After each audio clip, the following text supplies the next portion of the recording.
3 years of late-night phone calls, weekend road trips to Lake Tahoe, and family barbecues where everyone assumed we were dating should have been my first clue that I was living in a fantasy. Lindsay Chen and I had built what I thought was the foundation of something real. She was the marketing coordinator at Premier Luxury Motors, I was a warehouse supervisor at a distribution center in Sacramento, and somehow we'd become inseparable despite what I now realize were very different ideas about our future. I'd spent months planning the perfect moment to tell her how I felt, choosing a quiet evening at our favorite coffee shop where we'd spent countless hours talking about everything from her marketing campaigns to my ideas for improving supply chain efficiency. "Lindsay, I need to tell you something that's been on my mind for a while," I said, my heart hammering as she looked up from her latte with those dark eyes that had kept me awake thinking about possibilities. "I know we've been friends for 3 years, but somewhere along the way, I fell for you completely. All those trips, the dinners with your family, the way you call me when you've had a rough day, it feels like we're already building something together. I'd love to see where this could go if we stopped pretending we're just friends." The silence that followed felt like waiting for test results you know will be bad. Her expression shifted from surprise to something that looked almost like pity, and she set down her cup with the careful precision of someone delivering terrible news. "Oh, Noah," she said, and I knew immediately that my world was about to change. "You're not the type I date, sorry. I mean, you're an amazing friend, but I need someone with real ambition, you know? Like an entrepreneur or someone building their own empire. I'm attracted to guys who think bigger than just showing up to work every day." The words hit me like cold water, but she wasn't finished dismantling 3 years of what I'd thought was mutual connection. "I honestly thought you understood we were just friends. I never gave you any signals that this was romantic. I need someone who can match my energy, who's building something impressive. You're sweet, but you're basically a warehouse guy, and I need someone who can take me to the kind of places and events where successful people network." I sat there absorbing every syllable, feeling smaller with each explanation of why I wasn't enough. "You seem genuinely surprised that I saw this as more than friendship," I said quietly, trying to keep my voice steady. "Yeah, because it was obviously platonic. We hang out, we talk, but Noah, come on, look at the life I want versus the life you're offering. I follow entrepreneurs on Instagram, I go to business networking events, I want someone who's building an empire, not someone who's content managing other people's inventory." The irony wasn't lost on me that she was explaining my inadequacy while sitting in a coffee shop I'd driven her to because her BMW was in the shop again, something that happened monthly because she prioritized appearance over reliability. "I appreciate your honesty," I said, standing up and leaving a 20 on the table for both our drinks. "I hope you find exactly what you're looking for." As I walked to my truck, I could feel her watching me through the window, probably wondering why I wasn't fighting harder or begging her to reconsider. But something had crystallized in that moment. Not anger, not bitterness, just a cold clarity about what I needed to prove to myself. If Lindsay needed a successful entrepreneur to respect me, then I'd become exactly that type of man, not for her, but to show myself that warehouse supervisor wasn't the limit of my potential. 3 years of friendship had just taught me the most expensive lesson of my life. Never invest in someone who sees your current situation as your permanent ceiling. Instead of drowning my rejection in beer and self-pity like every romantic comedy suggests, I went home that night and did something that would have shocked Lindsay. I opened my laptop and started researching how to launch a logistics consulting business.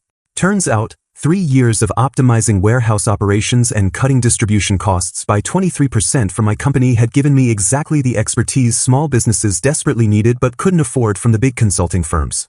Within a week, I'd enrolled in evening business courses at Sacramento State, hired a personal trainer named Marcus who promised to help me build the body that matches your ambitions, and started attending every entrepreneurship meetup within a 50-mile radius. The plan was simple but expensive. Keep my day job to fund the transformation while systematically building the life Lindsay claimed I wasn't ambitious enough to create.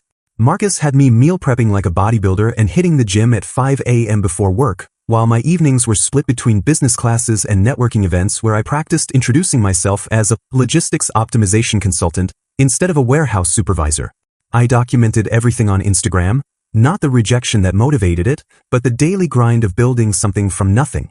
Photos of my meal prep, post-workout selfies, screenshots of business courses completed, pictures from networking events where I was slowly building relationships with actual entrepreneurs who treated me like an equal instead of someone beneath their station. 6 months into this transformation, while I was reviewing contracts for my first potential client, my phone rang with Lindsay's name, the first time she called since that devastating coffee shop conversation.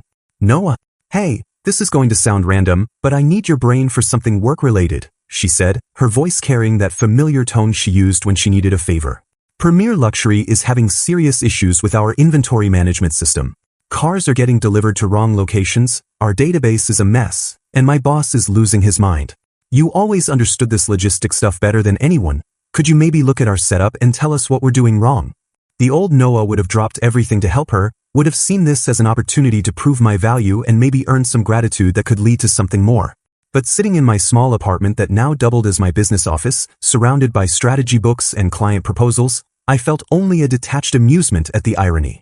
Actually, I'm focusing on growth opportunities right now, I said, using the exact phrase I'd heard at networking events. Sounds like you need a professional consultant though. I'd recommend reaching out to some of the larger firms that specialize in automotive inventory optimization. They'll have the resources to handle something that complex. The silence on her end was telling. This was probably the first time in 3 years I'd said no to helping her with anything. Oh, okay, I just thought since you were always so good at that stuff and we're friends. We are friends, I said calmly. Which is why I'm suggesting you get proper professional help instead of free advice that might not be comprehensive enough for your company's needs. Good luck with it though. After I hung up, I stared at my business plan for about 10 minutes, realizing I'd just turned down a chance to insert myself back into Lindsay's life because I was genuinely more interested in building something that belonged entirely to me. Marcus was right when he said the physical transformation would be the easy part. Apparently reshaping how I valued my own time and expertise was going to require just as much discipline as learning to deadlift twice my body weight. 18 months after that coffee shop rejection, I was sitting in my downtown Sacramento office space overlooking the Capitol building, reviewing contracts that would have seemed impossible back when I was checking inventory spreadsheets in a warehouse. Martinez Logistics Consulting had landed 3 major clients in 6 months, a regional restaurant chain that needed supply chain optimization, a tech startup requiring distribution strategy, and, ironically, a luxury car dealership across town from Lindsay's that wanted to poach her company's best practices. The revenue was enough to quit my day job, lease professional office space, and hire my first employee, a sharp business graduate named Katie who handled client communications while I focused on strategy development. My physical transformation had become equally dramatic. Marcus had guided me through cutting from 190 pounds of warehouse soft to 175 pounds of lean muscle, and my new wardrobe reflected the confidence that came with actually earning the right to network with Sacramento's business elite.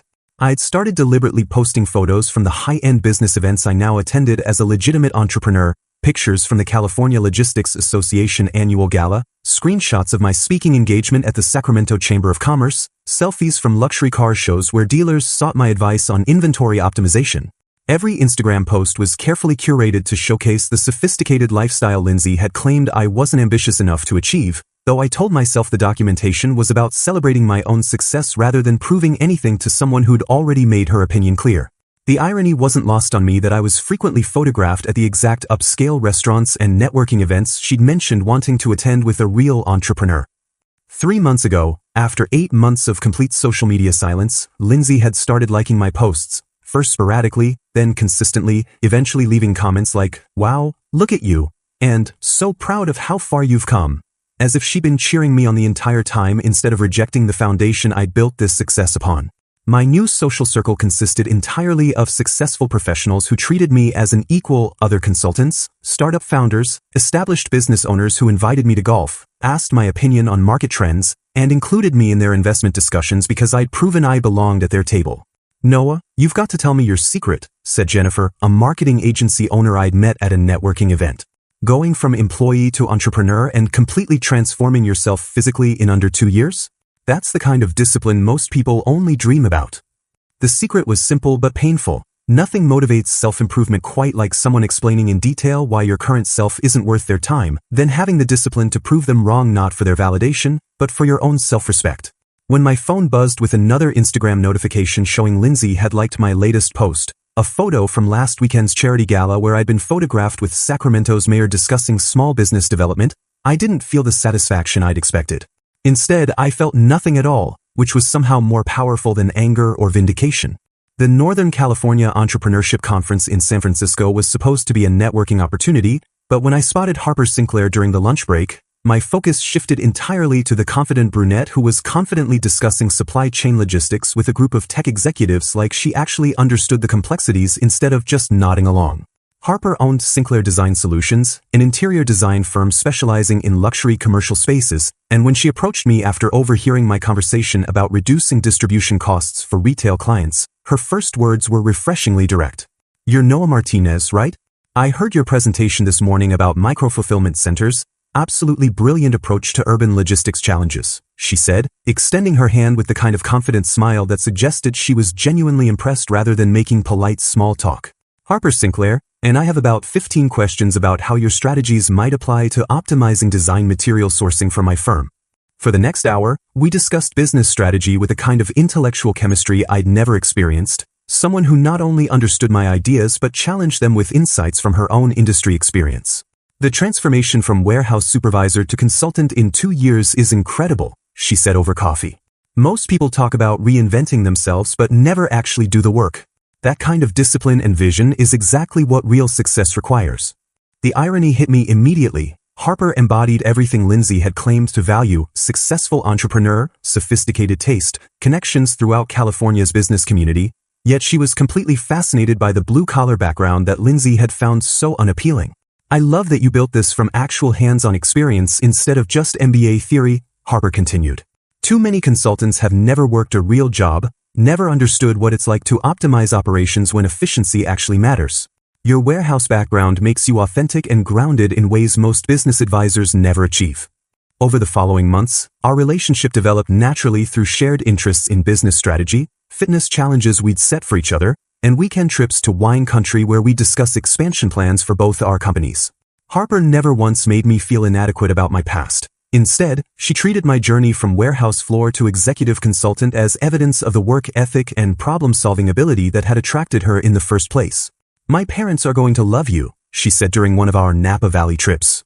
"Dad built his construction company from nothing, and Mom always says the best partners are people who understand the value of actual work." When Harper introduced me to her high-powered network at a Silicon Valley design showcase, she described me as "my boyfriend Noah, who's revolutionizing logistics consulting for mid-market businesses," with obvious pride rather than the apologetic tone I'd grown accustomed to from Lindsay during our few public appearances. The contrast was stunning. Where Lindsay had treated me like a secret she was slightly embarrassed about, Harper actively promoted my business expertise and bragged about my transformation story to clients who ended up hiring Martinez Logistics because she positioned me as an innovative thinker rather than someone she was settling for.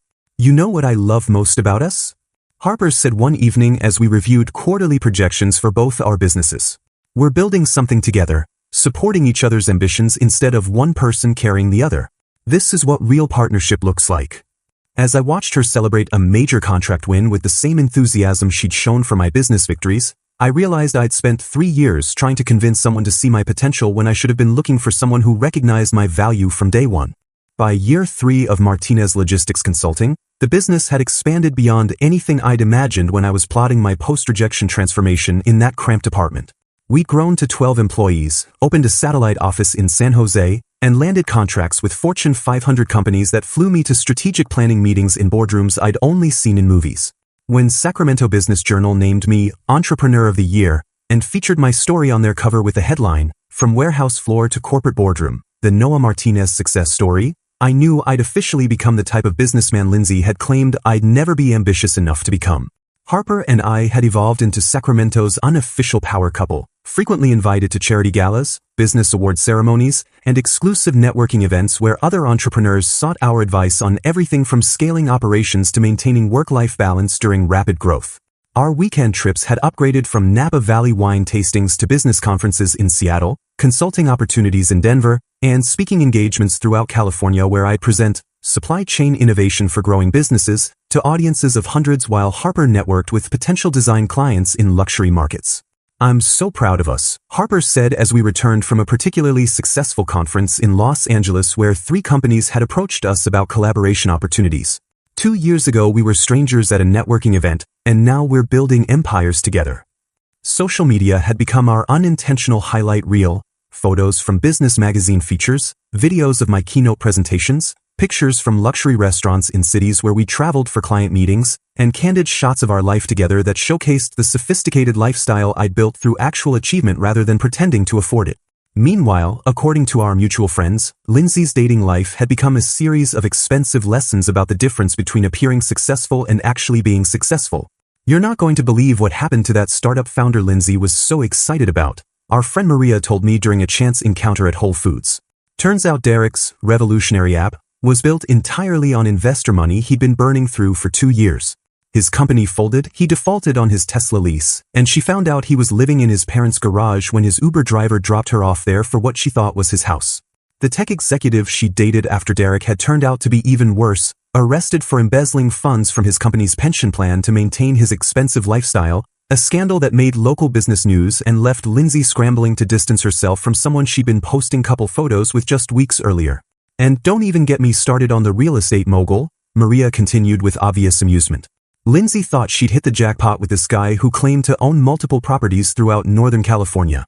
Turns out he was still legally married, living with his ex-wife, and his real estate empire was mostly rental properties he managed for other people while pretending to be the owner.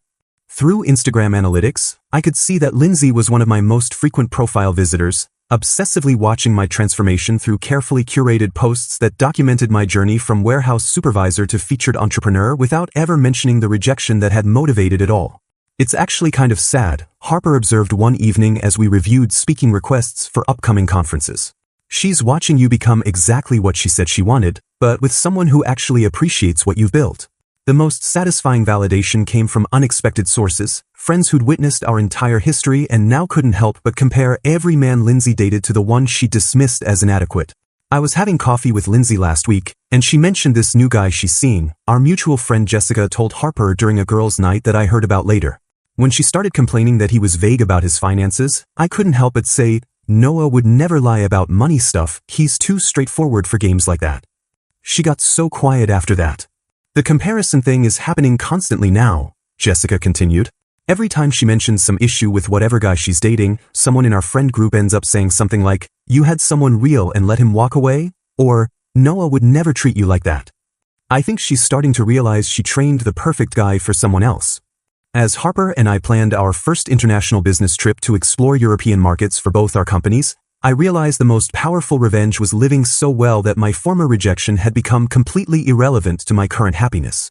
The California Luxury Automotive Industry Conference was supposed to be routine. I'd been invited as the keynote speaker to present supply chain innovation in high-end retail to an audience of 500 dealers, manufacturers, and industry executives who were struggling with the same inventory optimization challenges I'd been solving for years.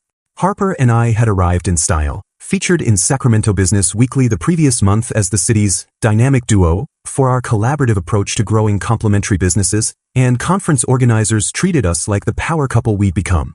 As I reviewed my presentation backstage, adjusting slides about micro-fulfillment strategies and just-in-time inventory management, Harper kissed my cheek and whispered, go show them why you're the expert they've been waiting for. The conference hall was packed with exactly the kind of luxury automotive professionals who represented Lindsay's world, the sophisticated, successful, entrepreneurial types she'd claimed to value, but now they were here to learn from the warehouse guy she'd rejected as insufficiently ambitious. 20 minutes into my presentation, as I was explaining how traditional dealership inventory models were bleeding money through inefficient distribution networks, I spotted a familiar figure in the third row and nearly lost my train of thought. Lindsay was sitting there in a black business suit, staring at me with an expression of complete shock, clearly having registered for this conference without bothering to check who was presenting until she saw my name on the program she was clutching in her lap. I watched her face cycle through surprise, disbelief, and what looked like growing panic as she realized she was trapped in an audience of her professional peers who were hanging on every word from the man she dismissed as beneath her standards.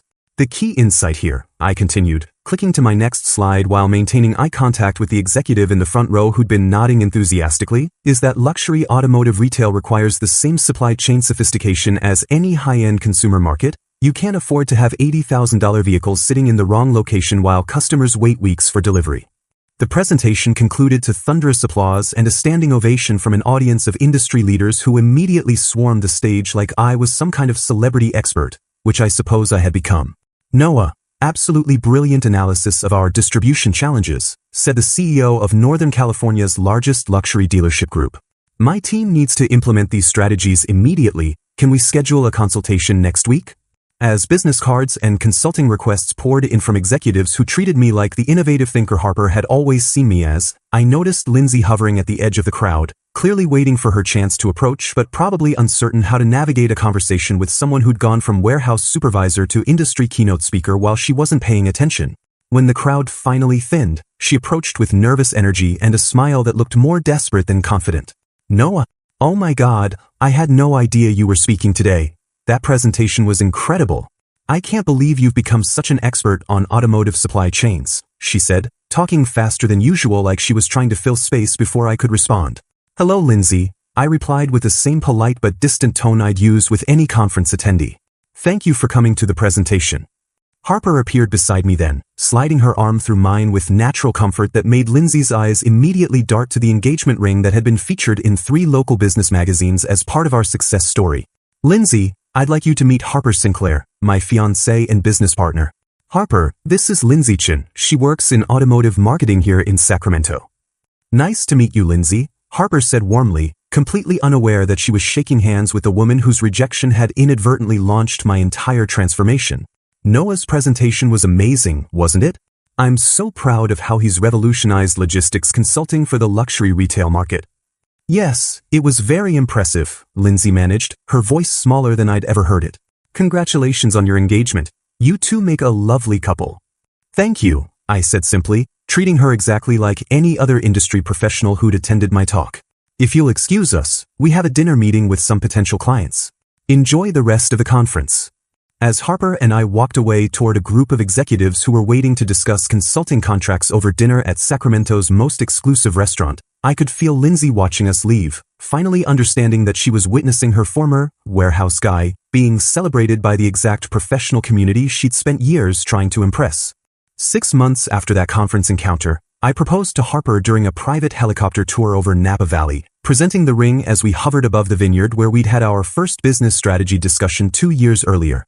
"Harper Sinclair, you've been my partner in everything that matters. Will you marry me and keep building this empire together?" I asked, and her tearful "yes, absolutely yes," was captured by the photographer I'd secretly hired to document the moment. The proposal video went viral on business social media within hours, shared by entrepreneurship blogs and Sacramento business accounts as Power Couple Goals, with captions celebrating our journey from conference strangers to engaged business partners.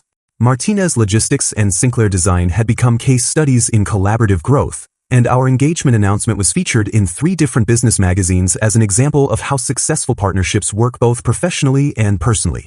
2 weeks later, as Harper and I toured our third $1 million property in Sacramento's exclusive Granite Bay neighborhood, my phone buzzed with a text from an unknown number that made us both laugh out loud. "Hey Noah, it's Lindsay. I saw your engagement announcement in Sacramento Business Journal. Miss you. Maybe we could grab coffee sometime and catch up? I've been thinking about us a lot lately and wondering what might have been different if I'd been more supportive of your dreams back then." Harper read the message over my shoulder and shook her head with amused disbelief. "She's texting you about what might have been different, while we're literally house shopping for a place that costs more than she makes in 5 years? The timing is incredible." "The audacity is what gets me," I replied, blocking the number and slipping my phone back into my pocket. 4 years later, after watching my entire transformation through social media, she wants to catch up, like we're old friends instead of someone who told me I wasn't ambitious enough to date. We spent the afternoon choosing between 3 luxury properties, eventually settling on a stunning 4,500 square foot home with a view of Folsom Lake and enough office space for both our expanding businesses. Our house hunting adventures became content for our social media followers, who'd been following our success story since the early consulting days, and the real estate photos showcased the complete transformation from warehouse supervisor to millionaire entrepreneur that had taken 4 years of disciplined work to achieve. The final irony came through our friend Maria, who couldn't resist sharing what she'd overheard at Premier Luxury Motors where Lindsay still worked. One of Lindsay's coworkers was talking about this amazing logistics consultant they'd hired to optimize their inventory system, Maria told us over dinner. The woman kept going on and on about Noah Martinez from Martinez Logistics and how brilliant his strategies were, how he'd revolutionized their entire operation. Lindsay just sat there nodding and pretending to be happy about it, not mentioning that she'd known you for years. "She literally has to listen to her coworkers praise the guy she rejected," Harper marveled. While sitting in the same job she had 4 years ago, watching him become exactly what she claimed to want. 3 months later, Harper and I hosted our housewarming party in our new home, inviting the network of entrepreneurs, executives, and business leaders who become our professional family over the past 4 years. As guests toured our home office, admired our view, and toasted our success with champagne that cost more than I used to make in a week, I checked Instagram one final time to see the party documentation that would inevitably make its way to Lindsay's timeline. Through mutual friends' stories and business network posts, she'd be watching our celebration from whatever modest apartment she could afford on her marketing coordinator salary, finally understanding that she'd rejected someone who would have built this exact life with her if she'd been capable of seeing his potential instead of just his current situation. Any regrets? Harper asked as we watched our guests networking in the backyard where we'd soon install the pool we'd been planning. Just one, I said, pulling her close as entrepreneurs and executives celebrated around us. I regret it took someone rejecting me to realize I was worth more than settling for someone who needed me to prove my value instead of recognizing it. As our party continued into the evening, I realized the warehouse supervisor Lindsay had dismissed as unambitious had been dead for years, replaced by someone who'd learned the most valuable lesson of all. The right person will see your worth from day one, while the wrong person will train you to find someone who actually deserves the man you become.